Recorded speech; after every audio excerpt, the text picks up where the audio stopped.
Gentle people, thank you very much. This is yet another three men in a boat and a dog, the dog that being me. I'm very glad to welcome this very morning Australian time General McRyan, my friend and colleague Jason J. Smart, who is somewhere at an undisclosed location in the world, but otherwise with a Kiev Post, and a gentle reminder that there is a war still going on and still we can remain formal and wear a proper tie. And we're delighted to have you all around. As much as we can cheer about it, as much as we can laugh about it, and sometimes you have to giggle when you listen to some statements which we get, there is so much to be said as to this unique new war. General Ryan, you just recently in a podcast highlighted that Afghanistan was the theater most observed, most reconnoitered, most easily accessible to data, and still the enemy was able to surprise us. Now, we're getting surprised in the battlefield in Ukraine all the time. There's an accelerating adaptation game. We'll go through it, but general state of affairs.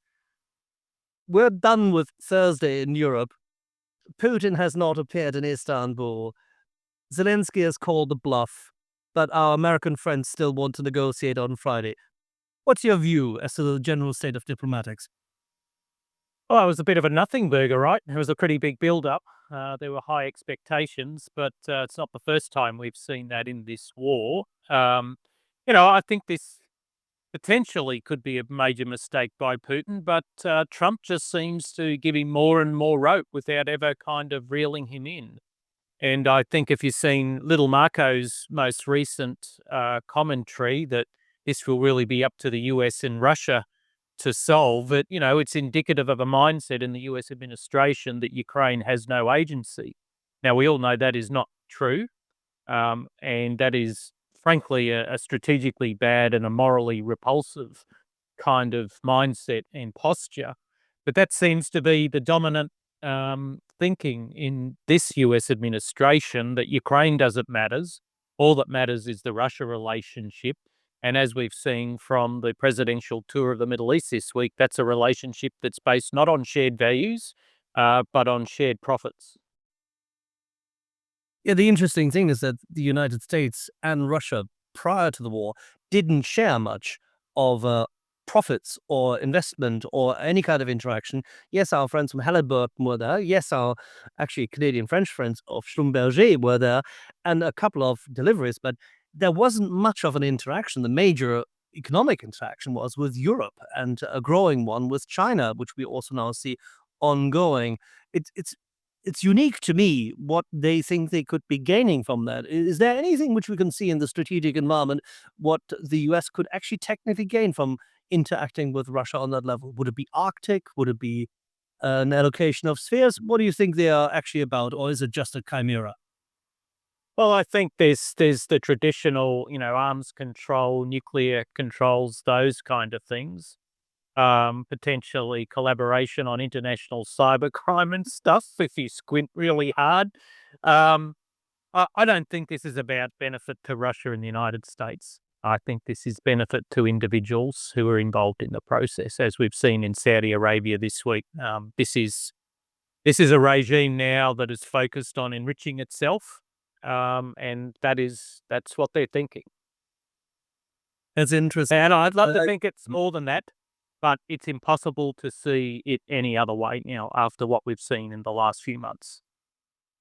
Jason, what you make of this in Istanbul? You've looked at this in detail. You've commented about it all the time.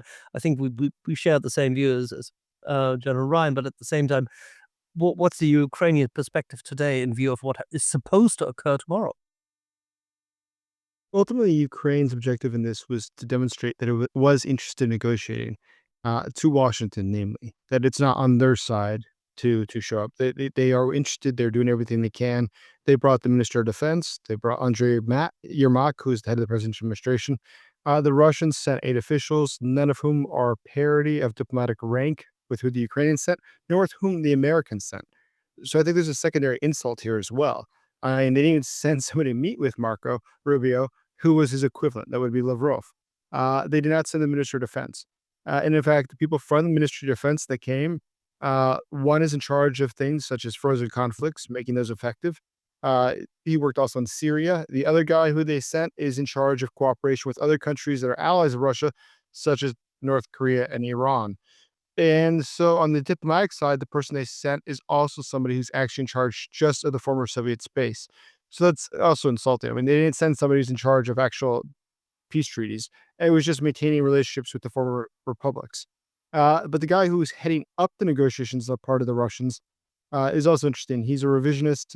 The history books that he writes are just. He's a former minister of culture, but the history books that he writes are just total nonsense. They don't believe that Ukraine's really a country. He was also involved in the 2022 negotiations. So sending a Yeah. guy who wasn't empowered to actually stop the war in 2022 or ended in 2022 and sending him again, it's just an insult because it's saying, listen, we're not really serious about this. We're sending you exactly the same thing, reheating it. And to actually, why him specifically, though? He was born in Ukraine. He speaks fluent Ukrainian. And it's just sort of, I think, even more insulting for the Ukrainians to have to deal with someone who's a traitor as the point of contact for the Russians. So essentially, the Ukrainians have been fighting literally a defensive battle in terms of diplomatic steps and media profile so that the American audience could not necessarily perceive them as being bad actors. Well, I think specifically Donald Trump is who they're trying to appeal to. I don't necessarily think it's the rest of the U.S. population that they're worried about. Keep in mind the order of events was on May 11th, about 1 o'clock in the morning, Moscow time. Uh, the latest press conference I think Putin ever had was that one. And he said that he was willing to have these talks. Sure enough, a couple hours later, the Pope said he thought it was great. There should be end to the war in Ukraine. Trump comes out with his Truth Social saying that Zelensky, trying to pressure Zelensky to attend the talks. Within an hour, Zelensky did respond, said he would happy to go without preconditions, and he called on me with Putin directly, one on one. And so that's where I think the excitement initially came from, was the potential for this. Because that, I mean, realistically, yes, that's how the end of the war would look like. Because nothing's going to happen in Russia without Putin's direct consent. It doesn't matter what Lavrov does. Nobody cares what Lavrov thinks. The Minister of Defense, for that matter, nobody really cares what he thinks. It matters what Putin thinks. So if he had showed up to talks, yes, there would have been progress. Because Putin also will not show up to talks without having a result when he leaves. That's part of his whole image, right? He can't afford to just show up and say, well, we had good talks. We're moving forward slowly. It's not going to happen. He's going to show up to sign the deal, finish the deal. He's not going to show up to talk about the details. And so the fact that he was not willing to come and he wasn't willing to send anybody, even Lavrov, as I said, he's a foreign minister. He doesn't make decisions. He's a smart guy, but he's just a mouthpiece. He doesn't. He didn't know about the full scale invasion until about 2 hours before it occurred. Yeah. Because nobody bothered to inform him. Nobody cares what Lavrov thinks. But they didn't even bother to send him along, which at least would have been the right diplomatic rank. And so this is all just showing that Russia just does not care about this. So they don't care about it. It's a show, but P.T. Barnum is still in the circus, so we still have to live with it. Now, all of you, independently of each other, have highlighted recently how long it took in recent years to extricate yourself from war. Korean War, Vietnam War, even Afghan. Getting to an armistice, getting to a peace agreement, or getting out of the country. In each case, it took years. Is there anyone seriously believing still that there's a possibility that this war will actually have a diplomatic end affected by this administration? I don't think so. I mean, not serious people. There's a lot of people out there that would hope that it's over because they're so weary of reading about it in the paper once a week. But at the end of the day, the interests that are involved between Ukraine and Russia just can't be reconciled at the moment, and therefore there's no quick solution. There's no silver bullet that will resolve the kind of issues that Putin thinks he has, which he doesn't really have. I mean, he doesn't have a security threat from NATO or Ukraine. And the issues that Zelensky knows he has, which is an existential one, which is a verified threat from Russia. So, the two sides are very far apart, and the kind of things that the Russians have done during this war, the brutality, the war crimes, the execution of POWs, the kidnapping, the rape, the looting, the awful behavior in occupied territories, means that, Ukrainians aren't just going to accept the first peace deal that wafts their way. They know what it's like to live under Russian influence. So, They desperately want peace more than anyone on earth, but they don't want it at any price. Is there enough supporting pressure from Europe to elevate the strategic, to change the strategic calculus and make Ukraine stronger? Do you think that the Europeans have picked up where they failed thus far? It's They could eventually, but they're nowhere near that position at this point in time. Obviously, diplomatically, they have a dog in the fight, even though the Trump administration refuses to really recognize the role of Europe in negotiations. It will it will take years for the Europeans to rebuild their defense industry, to rebuild the stocks they had before this war, and rebuild the size of their military institutions to pose a realistic deterrent on the European continent against the Russians. So until Putin sees them as an effective deterrent, they probably aren't.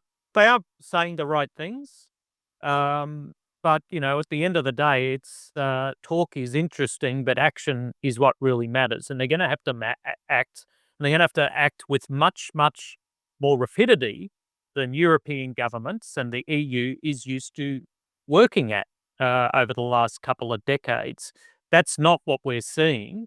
And that's what Putin is exploiting because he sees a window of opportunity, firstly, by stringing along the Americans for as long as possible, because he knows as long as the Americans are engaged in negotiations, they're not going to really change their current posture, which is largely pro-Russian.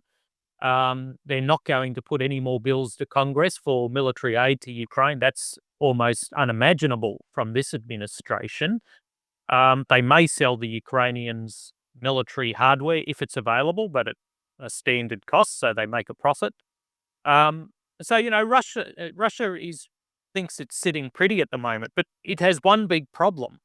It has not achieved its principal objective of the war, which was not taking territory. Its principal objective of the war was to destroy Ukraine as a sovereign entity.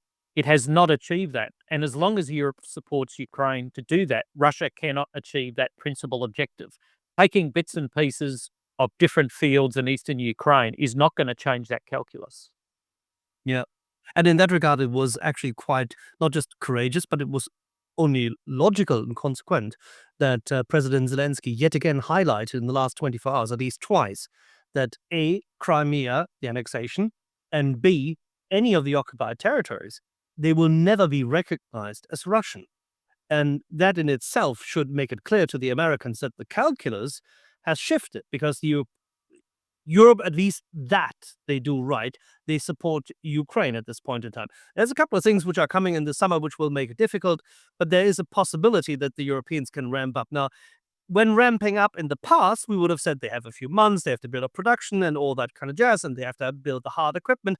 But it's not about the hard equipment. It's about that there's a completely new model of combined arms warfare because the supplementary function of the drones has increased, has changed the battlefield, has compacted at times, and sometimes really literally evaporated certain elements of freedom in the battlefield. Can you share with the audience what has actually been the issue? Because what people fail to understand who saw the Azeri fight against Armenia, how lethal, how utter destructive drones can be, and how this has played out in a larger battlefield. Yeah, I think, the commentariat often sees drones as, being a revolutionary change in warfare. It's not quite revolutionary yet, but it certainly is transforming how operations across the domains are done. I mean, you talk to any Ukrainian brigade commander, they'll tell you drones don't replace combined arms. They complement them, they extend what humans can do. And certainly, they are enhancing visibility in the battle space. They're enhancing and democratizing lethality of military units and individuals on the battlefield. But then again, soldiers have always had the capacity to kill another soldier. So really what it's doing is enhancing and extending what humans are doing on the battlefield. It's not replacing humans at this point in time. So we need to see it through that lens. Now, Ukraine's capacity to produce these drones, I think, is very interesting to watch because at the end of the Cold War, Ukraine had a very sophisticated, broad and deep defense industry. I mean, they were the ones who designed all of Russia's ICBMs, which they're still using under academician Horbulin, who's still around, a very interesting fellow. They got rid of just about all of that. Now, that was a negative in the war, but it's actually become a positive because it means that there weren't entrenched defense industrial interests that they had to contend with. They could rebuild their defense industry in a 21st century model, which is what they've done to focus on the things they really need: drones, key munitions, key artillery systems like the Budana system, long range missiles, and these kind of things. So, I think when we look at the things that are transforming warfare, it's not just drones, it's about how the Ukrainians have thought about design, development, and production of critical defense materials. Yeah, and the innovation capability invested in the Ukrainian industry is no different than what would potentially be available in the Netherlands, in Sweden, in Italians. Correct. Italians are the ones who actually have all that already because in recent years they've made great strides to create better frigates. What Fincantieri has been doing is exceptional, and that required integration of sensor technology, which nobody in Europe really cared for, but they did. The first ones to implement anti-drone measures on vessels were the Italians. I find it interesting that we're not trusting ourselves to be able to do so, whilst the Ukrainians show us because they were pressed to do so under existential pressure. That is doable. It's actually necessary. And this brings me to the ramp up. The armament strategy the Ukrainians are faring is based on scarcity but also the adaptation game. They have to innovate. At the same time, they are taking in a multitude of Western equipment, legacy equipment, completely different systems, and they are still managing despite the complexity cost of that chain.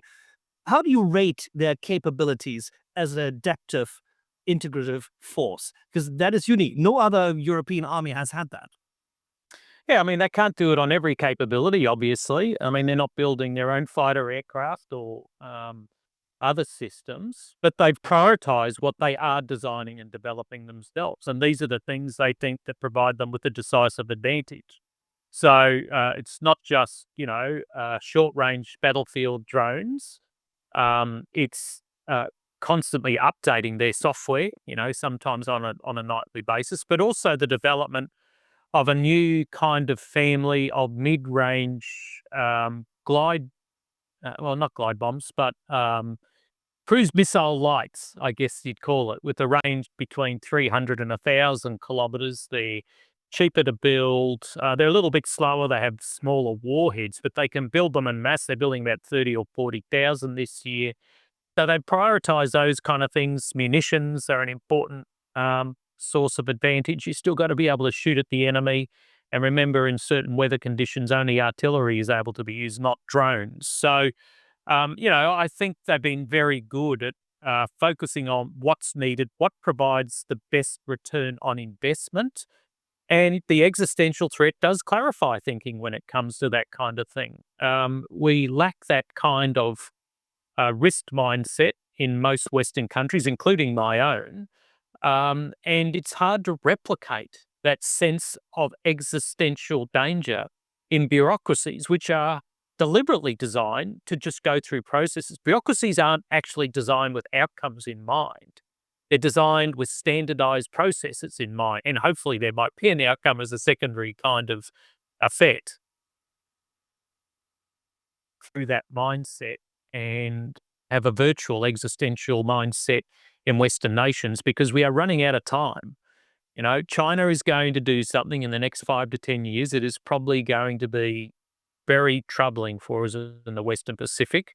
They are working with Russia. They are collaborating. They are learning from each other in a whole range of things beyond battlefield operations, around strategic coercion, about deception, around misinformation, about our algorithmic warfare, around cognitive warfare.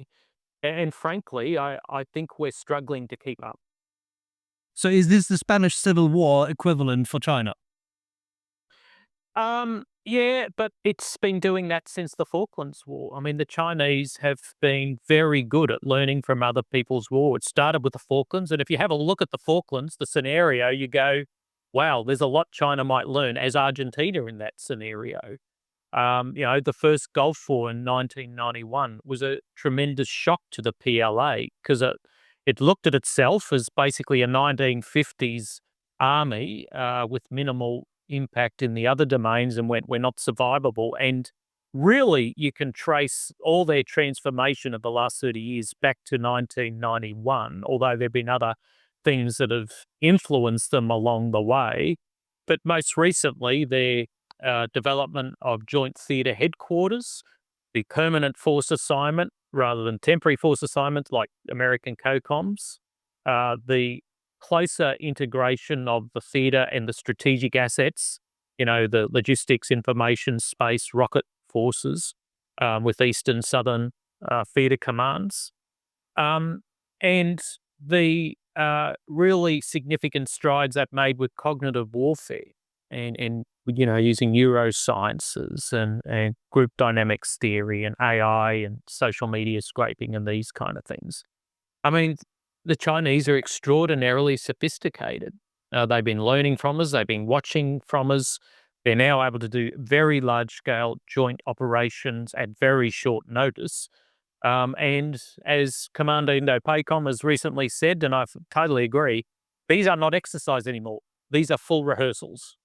And they can, as I did in my White Sun War back in 2023 and has now manifested this year and last year, these big exercises could shift to the real thing very, very quickly indeed. And every time they do an exercise now, we have to respond, which is also having an impact on our readiness. So, we got some pretty big problems in the Pacific and in Europe, and I still don't see really a joined up strategy to deal with what has become a single congealing and very dangerous threat for the authoritarians. People were laughing about us when we said axis of evil. Sorry, people were laughing about us when we talked about the axis of evil because they didn't like the messenger. They didn't like W. Bush.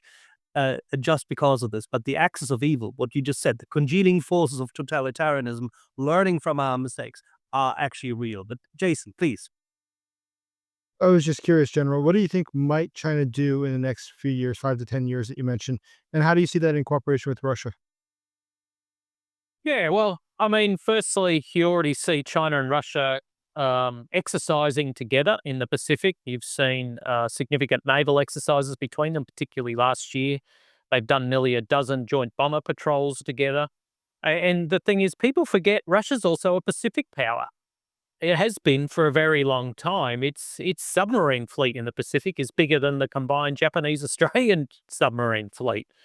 It doesn't have many ground soldiers out there anymore because they've all been, washed away in the war in Ukraine. But Russia is a Pacific power. It does not want China or anyone else to forget that. So they will continue working together, collaborating. And I think for China, its number one priority is, we all know what its number one priority is, keep the CCP in power. So everything it does is through the lens of that.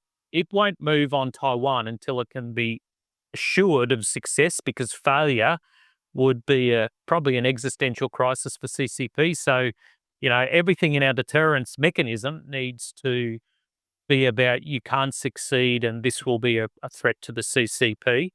But I think we would be foolish if we think this would be China acting alone. Russia has everything to gain by helping China, even if it's just causing mischief that other countries have got to deal with and distract them. So, this is not just a China thing in the Pacific. Russia will be involved some way, just as China is helping Russia now. And then you have North Korea. If China isn't a big enough problem, North Korea is a profound threat to the region with its ballistic missiles and nuclear weapons. And somehow we need to be able to deal with all of them, probably concurrently, as a worst case. Now, that might not manifest, and I hope it doesn't. But prudent military planning and prudent strategy is built on dealing with worst case and hoping for the best, not dealing with best case and not hoping and hoping the worst doesn't occur. 100%. I would have added the question, or how do you rate in this regard the technological capabilities the Japanese have and South Korea brings to the party? If you mix them into the Asian defense compact, if I may call it this way, whilst the Chinese are learning, there are two high performance, technologically advanced nations, one of which hasn't applied itself to the military side, and one which had to since the armistice. Both of them are more than capable of not just learning from this, but in cooperation with Taiwan, supporting that defense strategy. Do you think it is too late that we've integrated the allies, or is that something where Japan can take a significantly bigger role? I know we're straying away from Ukraine for a moment, but I think it's a vitally important topic. Well, it's all connected.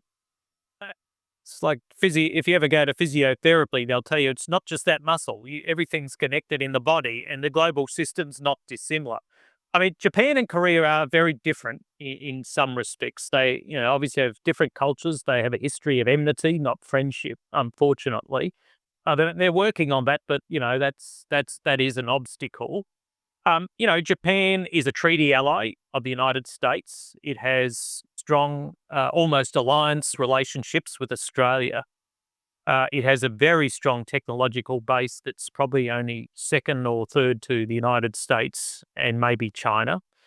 It has a very large military and the capacity to build it very quickly. I mean, it pumps out ships and submarines at a pace the Americans can only marvel at. I mean, Japanese submarines are only in service for 20 years, not 30 years, like Western submarines, and they're constantly building new ones. They have two yards that are pumping out a submarine every year, boom, boom, boom, which, US yards aren't capable of doing. And, they're now in the Pacific for the last few years. You've seen the development of a triangle between Hawaii, Japan, and Australia, where not only are there constant, like every day, exercises between those three countries in the air or at sea or on the ground, you have seen the development of very robust agreements on logistics, on communications, on a whole range of collaborations around cyber, space, and other things that have actually built a pretty good foundation for deterring China. A lot of it isn't immediately obvious, but I still do mentoring with the Australian Army. There is not a division or a brigade exercise now for us that doesn't have Japanese or American soldiers on it. Not one. And, the depth of interaction and collaboration at higher levels is really, really profound, well beyond what we imagined even 5 years ago. So we're jumping from the Pacific back to Ukraine. Yeah, I mean, I think this war is not about territory. It's an easy, it's the old saying about, what you measure is what you're interested in, but often you measure what you can, not what you should. And frankly, too many commentators are focused too much on yards gained. That is not Putin's objective. It's a means to an end, but his objective is political, and it's focused on the sovereignty and agency of the Ukrainian state. And as long as Ukraine can kill tens of thousands of Russians a month, give up small parcels of fields in eastern Ukraine, which Russia has already destroyed, and retain its sovereignty and its ability to make political decisions and its linkages with Western nations, Putin just can't win. Now, all these things are connected, obviously, but we're inching up on 1 million Russian casualties in this war. And if you take away, Russia's gains in the first few months of this war, it hasn't been a spectacularly successful last couple of years for the Russians.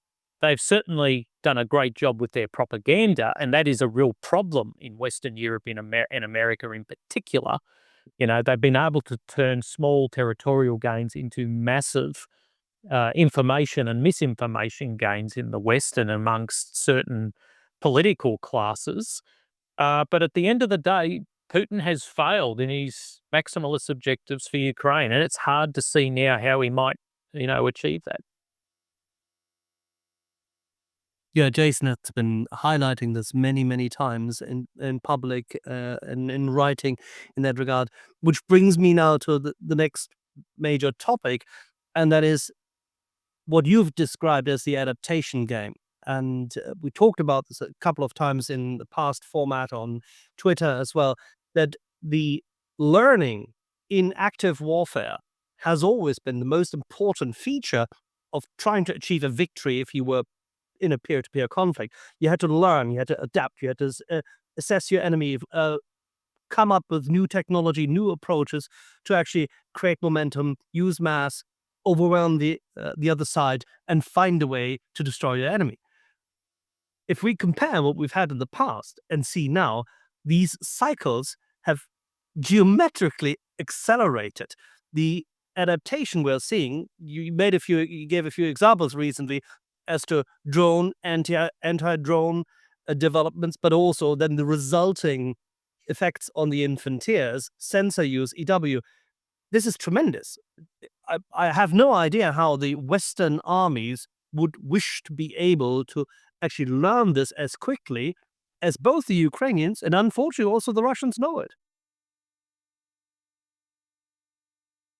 Yeah, I think what we've seen, every time I go to Ukraine, I ask the same kind of questions about what you're learning and adaptation methods and processes at different levels. And every time I go back, the answers get better and better.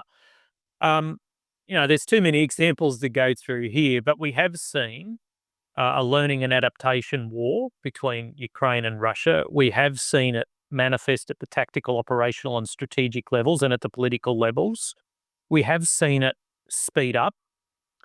And we have seen it metastasize as an international adaptation war, where Ukrainian lessons are proliferating amongst European and American, and sometimes even down under, but that's not that common.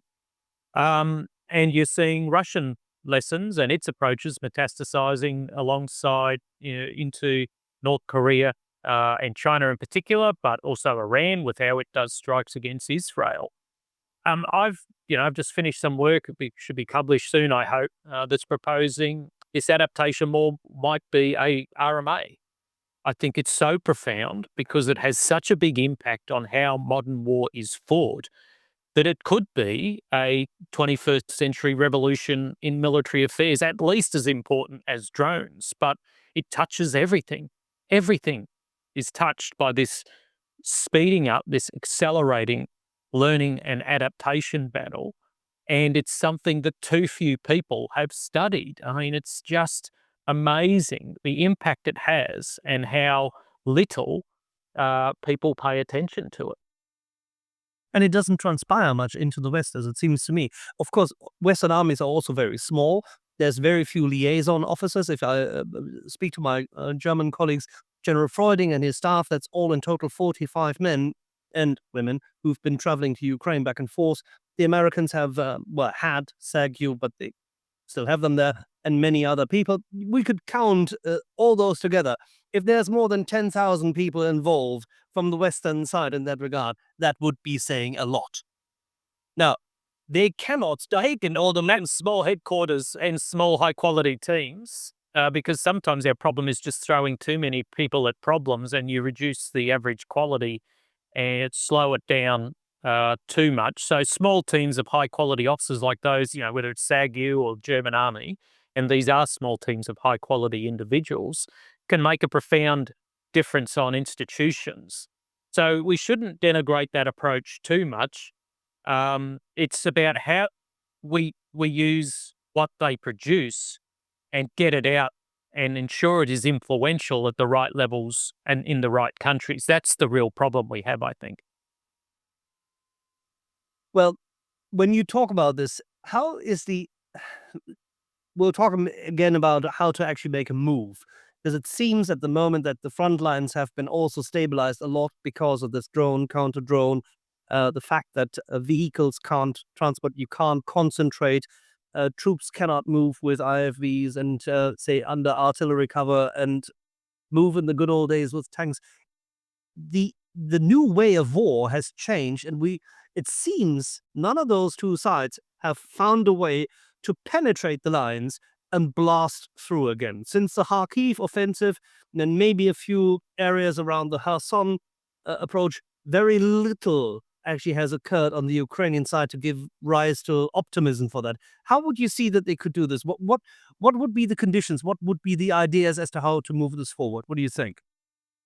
Yeah, well, this is an old problem. I mean, this is nothing new, really. Trevor Dupuy tracked this over, last 1,000 years. The relationship between lethality and dispersion is an old problem that military forces have faced. The greater the lethality of the individual and the force, the greater the dispersions required to ensure survivability. So this is just a modern manifestation of that same old problem, and it's resulted in defenders having an advantage over those who want to go on the offense. Once again, not a new problem. That's why I keep saying this is an intellectual problem. All the technologies are there to solve this. We just need the new methods, tactics, and strategies to overcome this. Essentially, what we need to do is to be able to neutralize an adversary's ability to use drones, because it's a cost imposition strategy on their behalf. But if you can flip that equation economically and make counter drone technologies a cost imposition strategy, you're going a long way to solving the problem. Secondly, deception is a really important part of how we need to think. I've got a big report coming out on that in a couple of weeks. And then it's really about the speed at which you can regroup constantly. And that includes dispersion, distribution, concentration, and these kind of things. So this actually isn't rocket science, but it does take focused effort, experimentation, some small technological insertions. But once again, we have done all this before. We did it in 1917. We did it in the interwar period. We did it, at the end of Vietnam. So there's a model for how to solve these problems even. There may not be a solution just now, but we have models for the problem from history. We have models for how to solve the problem. All we got to do is dedicate the people and resources to doing that. That takes, one, leaders who are able to take risk. That's something we have in deficit, not in surplus at the moment. Two, it takes political leaders who understand the problem and the need to dedicate time, resources, and take some risk. And third, we're probably going to have to disinvest in some traditional systems that we used to think was important, and also just focus on this. I think military organizations in some respects have been distracted by some well-meaning peacekeeping and these kind of things. I think we need to relook at how much effort we devote to them, not totally forget them, but maybe not spend as much time focus on those pursuits and really jump back in to hard-nosed, high-level, conventional warfighting. Because at the end of the day, that's how you win. Special forces, as we've seen in Iraq and Afghanistan, do not win wars. They help, but by themselves, as we tried in Iraq and Afghanistan, they cannot win wars. So we need to jump back into big war fighting with big integrated special and conventional forces, with new era tactics, operational art, and strategies. And I'll just talk very briefly about special forces, because what the Ukrainians are doing with special forces in Ukraine is not what we did in Iraq and Afghanistan, where conventional and special forces fought their own wars. It was idiotic and didn't work clearly. The Ukrainians have a far more integrated approach, where their special operations regiments often work with conventional brigades. They integrate their drone effects, with the brigades doing short, soft doing long-range strike. They have soft people helping brigades train their mobilized soldiers. I really like what I'm seeing with this more integrated model, because it's about a unified single battle rather than multiple battles that we in the West stupidly sought to conduct in Iraq and Afghanistan. So, there's a lot we can learn about modern warfighting for the Ukrainians beyond the use of drones. Brings you back to sharpshooters being integrated into larger regiments. I'm just joking, but when you are highlighting the special forces and moving back to bigger elements, this brings us to learning to fight. We this needs a lot more warrior training. It needs a lot more intense warfighting, but therefore that requires also well-equipped, well-trained, hardened infanteers. Does Ukraine have enough of these infanteers, and how can it bring it to the front? Would it be more air mobility in the back where the helicopters can't be shot down, but they don't have those helicopters? Who would give them? And how would it work?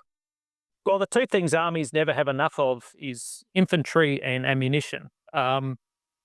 And, once again, so many historical lessons here. It's the first thing you run short of is infantry. And, that's because they have the hardest job. They have the highest attrition. Even when they're not fighting, you're still losing infantry because their training and everything else they do is really, really hard. It's physically demanding. It's intellectually tough. And, there's a view out there that, oh, well, we can train infantry quickly and all this kind of thing because they're simple souls and what they do is simple. Well, yeah, but they also have the toughest, most important job on the ground. So, some of those platitudes don't really work for me. And, I'm a combat engineer, so I've spent all my life with infantry and I have a huge respect for them. So, this gets down to training regimes. How long are training regimes? The Ukrainians found a month isn't enough. 2 months is about right, plus about another month, the 2 months specialist training. And the greater the training you give people up front, the longer they last in combat, which begins their combat learning, which means they last longer during the war. So there's a trade-off here in training time.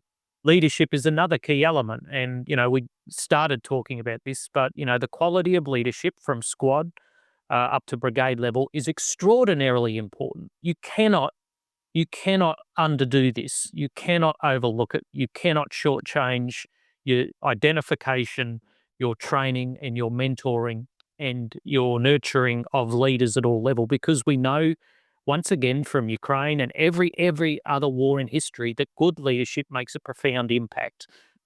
So these things are simple. They are known. There is all the evidence over thousands of years for them, but So why not do it?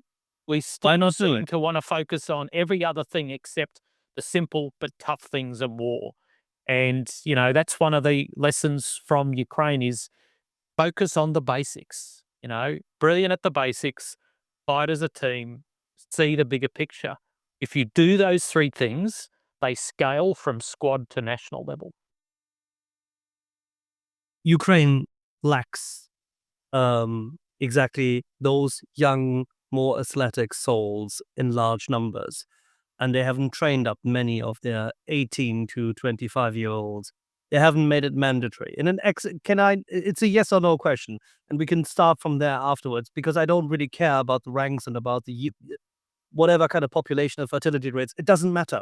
In an existential war, can Ukraine afford to not actually obligate everyone from the age of 18 above to fight? Yes or no? So, There you go. and that's unfortunately that's the hard truth of it. Now we know the demographic challenges Ukraine's had since the 1990s. This isn't a recent phenomenon. It's obviously been exacerbated by the very significant outflow of people since 2022, even though, about 40% of those people have come back. There are very profound demographic challenges. There's absolutely no doubting that. And I understand the political challenges this then causes. But when you are at an existential threat, you can't afford to exempt your youngest and your fittest from mandatory military service. That's not what, frankly, other democracies do. If you look at Korea, Singapore, the Swedes and others, they can't afford to exempt those people, and I don't know that Ukraine can afford to do that. All righty. Well, Jason, you had another question? I was just gonna say it's very interesting what you're saying. What else do you see looking at this battlefield and what's been occurring that you see is the biggest difference between what you see in the Russian military from what you'd assume the Russian military was before this? Actually, it's sort of interesting what it was, the perception versus what it is. But also on the Ukrainian side, where do you see a difference with the Russian military and the Ukrainian militaries? Well, the Russian military is just a Russian military. I don't actually think it's terribly different to the one we saw that, raped and pillaged its way into Berlin in World War II. I mean, it shares a very strong cultural linkage, and Putin's made it very clear that they have a cultural linkage with that organization. Now, he's done that because since 1945, there's not a single thing that Russia has done and contributed to the world. So he has to reach back that far. But the Ukrainians are a real mix. They're a hybrid of some Soviet stuff, some NATO stuff, and a lot of Ukrainian stuff. And I think a lot of people, when they talk about the Ukrainian, they say, "Oh, they're a hybrid NATO Soviet." And they're not. They're a mix, which also contains largely Ukrainian culture. And we neglect that at our peril because at the end of the day, that's an important part of any military institution, the bits of your society that you bring with you, not the bits that you purloin from other countries. So I think that makes them a bit different. I also think they have a different attitude to the value of human life. I mean, that is not a small thing. That's a big thing because it means leaders act in different way. It means soldiers act in different way, and they do things for different reasons. So I think that is also another significant difference. I think the culture of information in the Ukrainian military is different to Russia. Now, I know there's still problems. There's still some difficult leadership models out there. It's not perfect. And there's enough in open source and anecdotally to suggest that there are still some leadership challenges to be resolved there. But, from a relative sense, the Ukrainians seem to nurture their people knowing more and having better access to accurate information than the Russians do. And once again, that is a source of advantage, not just in the battlefield, but in operational planning, in strategy, in logistics, in personnel planning, and those kind of things. So I think they're the key advantages, and those kind of add up to a more innovative military than the Russians. The problem is the Russians are extraordinarily good fast followers, and they have the industrial base that they can systemically implement innovation at a scale and speed that sometimes the Ukrainians wish they could match. Okay, then I have only one follow-up at the end. Is there an alternative to pure battlefield victory for Ukraine to regain and retain its freedom? Well, to retain it, it has to keep fighting because that's the only thing that will convince Putin that he can't win. Diplomacy alone will not help Ukraine. I'm sorry to all the diplomats out there, but it hasn't worked. It's demonstrably not worked against Putin in over 24 cases in the last quarter century. It will not work. It is an important element, but it's like saying you only need tanks or you only need helicopters in a military. You need a whole range of different things used in the right combination. And wars are national, not military efforts. So you need diplomacy, you need an economic strategy, you need an information strategy, and you need a military strategy. All of them has to be used to convince Putin he can't win. Now, getting back territory is different. I think, Ukraine's stance that Russia might temporarily occupy it, but we retain ownership of that territory is the right one because, there are options down the track through diplomacy or even military operations for Ukraine to take that back. Let's not forget that if there is a ceasefire, Russia still has to defend the territory it's illegally seized from Ukraine, right? It's not just Ukraine has to keep defending itself. Russia has to defend it too. And don't think for a moment, if Ukraine doesn't see an opportunity to take back illegally seized territory, it won't do it. So Russia has a big problem too after a ceasefire. It's not just a Western challenge. Should we be looking for a ceasefire or rather support Ukraine wholeheartedly to attack? I don't think there's a prospect of a ceasefire at the moment, as we discussed at the beginning. Politically, they're too far apart. It's got not. Hey, do politicians do it? General Ryan, why do the politicians do this? Why the conflict in Yemen? Well, we have a generation of politicians who've been brought up after the Cold War who have no direct or indirect experience with war or existential levels of strategic competition. They've been brought up in an era where economic policy and domestic policy are their key and almost overriding concerns. So we shouldn't be surprised when, they think war isn't possible. How did that work out in Europe in 2022? We need to keep saying war is never desirable, but it's always possible. And for politicians to think the opposite is foolish, it's irresponsible, and it's morally irresponsible. Um, education is an important part of this. So we'll be having this conversation for the next 2 to 3 years going because Ukraine cannot afford not to fight. We'll be having it for the next couple thousand years because I can guarantee that there were Greeks sitting around in Agora one day having the exact same conversation, going, "Geez, those politicians letting us fight or this, they're all messed up." And I know there were probably Roman legionnaires standing on Hadrian's Wall one day, looking north, going, "Do you reckon the people in Rome give a shit what we're doing?" These are very age-old conversations. It doesn't mean they shouldn't be had. They should be, but these themes rhyme over millennia. Mick, thank you. Thank you for taking the time this morning in Brisbane. And thank you, Jason.